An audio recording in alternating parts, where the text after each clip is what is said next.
ஏன்டா fan of பண்ண? எனக்கு பிடிக்கலடா. என்னடா பிடிக்கல? சத்தம் பிடிக்கலடா.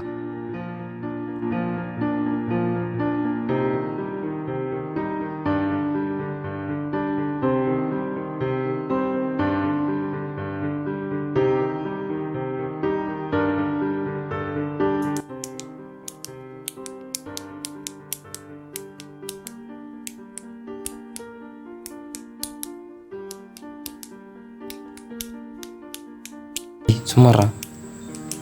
சும்மா தான்டா இருக்கேன். பேனை வச்சுட்டு சும்மாறா. உனக்கு வேணா உங்கள் காதை பற்றிக்கோ.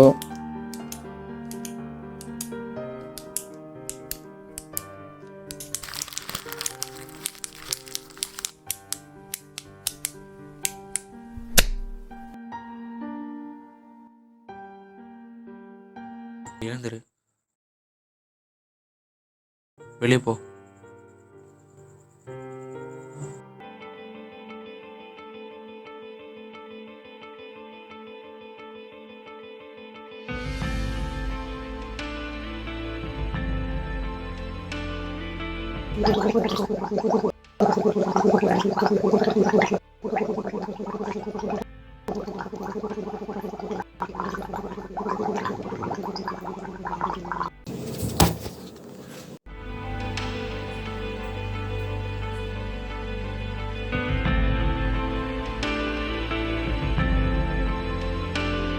மச்சான் பப்ஜியில் புதுசாக ஜோமி போட வந்திருக்குடா, அப்டேட் பண்ணிட்டியாடா? ஆமாம் மச்சான், விளையாண்டா.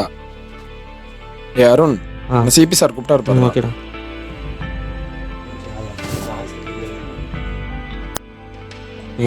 சார் உள்ளவா.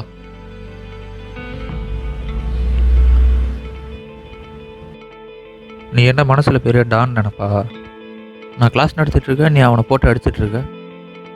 எதுக்கு அவனை அடித்த? இல்லை சார், அவன் பேனை வச்சு அழுத்திக்கிட்டு இருந்தான். அது இரிட்டேட் ஆச்சு, அதான் அடித்தேன்.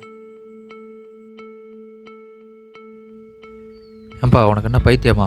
சின்னதாக சத்தம் போட்டதுக்கெல்லாம் அவனை அடித்தேன்னு சொல்கிற? அதாவது சார், ரொம்ப சின்ன சின்ன சத்தம் கூட எனக்கு ரொம்ப இரிட்டேட் ஆகுது சார். இந்த சத்தம் கேட்கும்போது என் மண்டைக்குள்ளே போய் வலிக்குது சார். இப்போ இங்கே ஃபேன் ஓடுற சத்தம் கூட எனக்கு ரொம்ப இரிட்டேட் பண்ணுது சார். அது எனக்கு ரொம்ப பிரச்சனையாக இருக்குது சார். உனக்கு ஏதோ பிரச்சனை இருக்கு போல. நீ போய் ஒரு நல்ல சைக்காட்ரிஸ்டாக பாரு. சரி போ.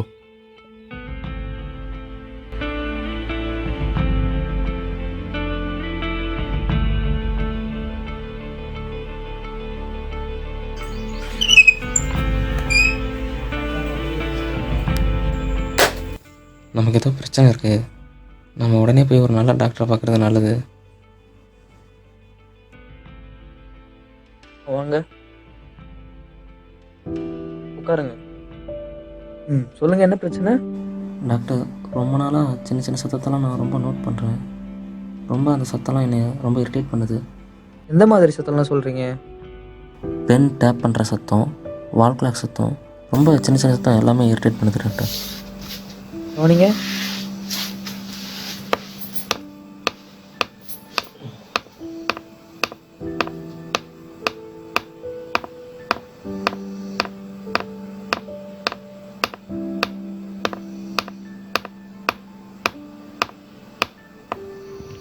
Okay, relax.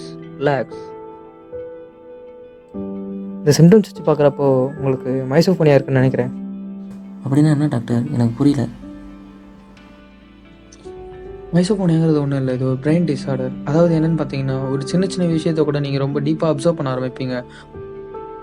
ஃபார் எக்ஸாம்பிள், ஒருத்தர் மூச்சு விட்டுற சத்தத்தில் இந்த வால் கிளாக் சத்தம் வரைக்கும் எல்லாத்தையுமே நீங்கள் ரொம்ப டீப்பாக அப்சர்வ் பண்ணுவீங்க.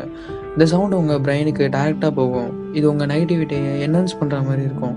அதாவது நீங்கள் ரொம்ப டென்ஷன் ஆவீங்கன்னு சொல்லலாம், மென்டலி ரொம்ப டிஸ்டர்ப் ஆவீங்கன்னு கூட சொல்லலாம்.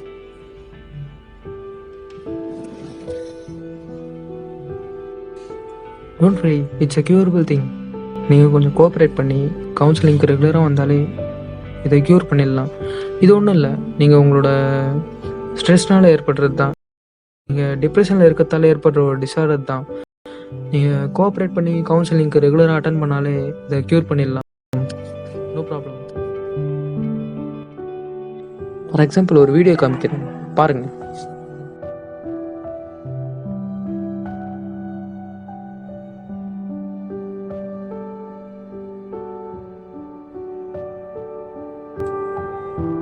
மைசோஃபோனியா உள்ளவங்களுக்கு சத்தங்கிறது நரகத்தில் நடக்கிற உடம்பு மாதிரி.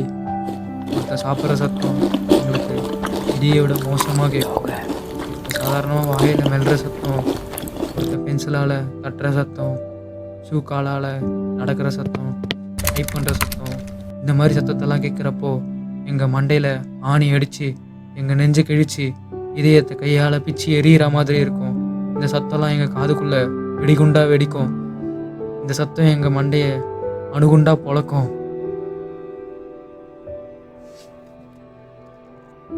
சாதாரண மனுஷனான எங்களை ராட்சசனாக மாற்றும். க்யூர் பண்ண முடியுமா டாக்டர்? க்யூர் பண்ணிடலாம்ப்பா. எல்லாத்துக்கும் நம்ம மனசு தான் காரணம். உன் மனசை ஒருநிலைப்படுத்து. கொஞ்சம் கான்சென்ட்ரேட் பண்ணி டெய்லி ஒரு 5 minutes மெடிடேட் பண்ணுங்கள். மோஸ்ட்லி அதிகமான சவுண்ட்ஸை அவாய்ட் பண்ண பாருங்கள். அண்ட் தனிமையில் இருக்கிறத அவாய்ட் பண்ணுங்கள். ஃப்ரெண்ட்ஸோடு இருங்க ஜாலியாக. இப்படிலாம் இருந்து நம்ம மனசை நாமளே பழகிட்டால் தான் ஈஸியாக க்யூர் பண்ணிடலாம். அப்பா அம்மா கூட இருக்காங்களா?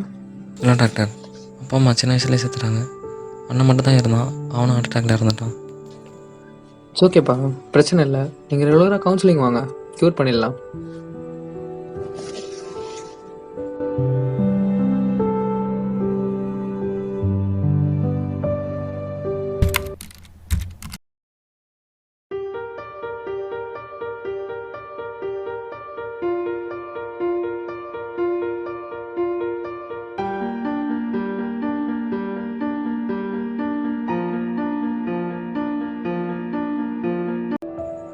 வாங்க. இப்போ எப்படி ஃபீல் பண்ணுறீங்க? Are you feeling good? ரொம்ப சந்தோஷமாக இருக்கேன் டாக்டர். முன்னாடி மாதிரிலாம் நான் ரொம்ப சவுண்டை கவனிச்சு ரொம்ப இரிட்டேட் ஆகிறதில்ல டாக்டர். அவ்வளோதான், you are perfectly alright now. இனிமேல் நீங்கள் எதுக்கும் வரி பண்ணிக்காதீங்க. ஜாலியாக உங்கள் லைஃப்பை என்ஜாய் பண்ணுங்கள். சின்ன சின்ன விஷயத்துக்கு மனசை போட்டு குழப்பிக்காதீங்க, ஓகேவா? டாக்டர், நான் ஒரு சின்ன தப்பு பண்ணிட்டேன் டாக்டர். பரவாயில்ல, எதுவும் வரி பண்ணிக்காதீங்க. இல்லை டாக்டர், நான் ஒரு கொலை பண்ணிட்டேன் டாக்டர். என்ன சொல்கிறீங்க? நான் எங்கள் அண்ணன் செத்துட்டான்னு சொன்னேன் டாக்டர். ஆமாம், நானும் எங்கள் அண்ணனும் அன்னைக்கு படுத்து தூங்கிட்டு இருந்தோம்.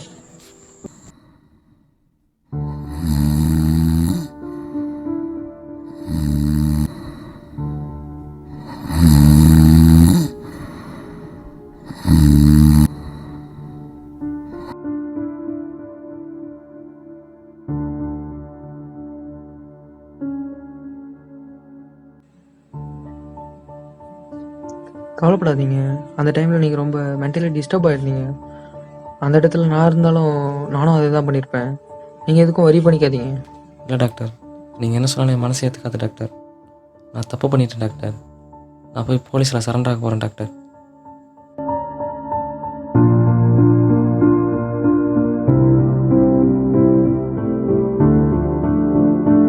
உடலில் ஏற்படும் நோய் குணமாக மருந்துகள் உள்ளன. ஆனால் உன் உள்ளத்தில் ஏற்படும் நோய்க்கு உன் மனமே மருந்தாகும்.